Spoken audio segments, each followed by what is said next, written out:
Morning in Guantanamo Bay, Cuba.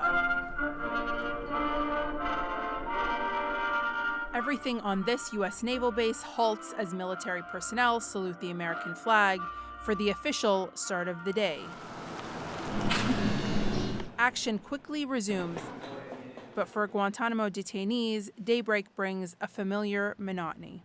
The daily life of Guantanamo detainees is one of sheer boredom, one of frustration, one of concern that they won't be transferred by the time President Obama leaves office. It's basically sitting in their cells, sitting with other detainees in the prison building itself. 2/3 of the detainee population left here at Guantanamo Bay, Cuba, are housed here in Camp 6 in these 11 by 7 rooms. They have access to TV, they have access to magazines, books.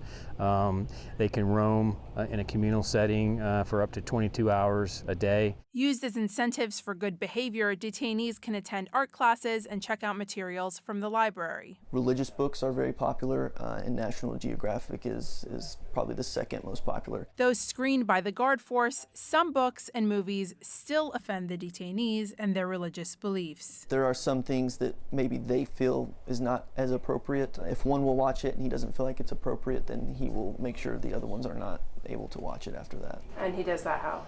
He'll just scratch it.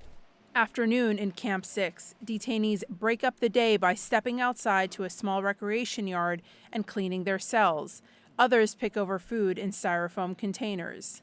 Hunger strikes are a common form of protest here, and for such cases, the medical staff is well practiced in tube feedings. One of the options available to us is enteral feeding. So we loosely strap their wrists just to keep sudden movements from happening so that they stay safe and so that we stay safe. We'll lubricate one of these tubes. They choose the lubricant. Once they're completely finished, we'll remove the tube.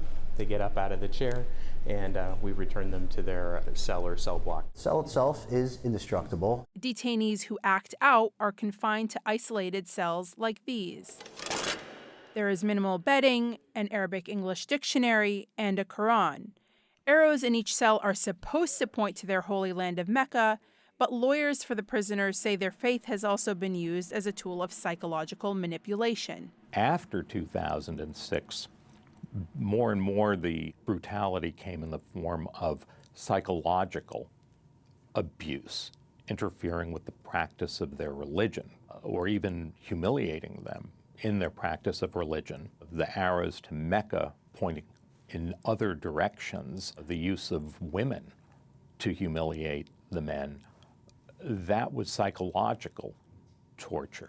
While reports of abuse and torture are in the past and the Joint Task Force boasts about the current health care of the inmates, life inside Guantanamo takes its toll. There's a fundamental contradiction in the idea of providing mental health to people who are imprisoned without charge, having been ripped away from their families, not knowing when they're going to be released, and brutalized. Evening back on base. On this day, a military celebration for the 241st birthday of the U.S. Navy. For the detainees, it's quiet time for prayer. Just another day in detention. It's just waiting. That's what it is. It's waiting. And they don't know when the waiting will end. Yasmin Alamiri, CGTN, Guantanamo Bay, Cuba.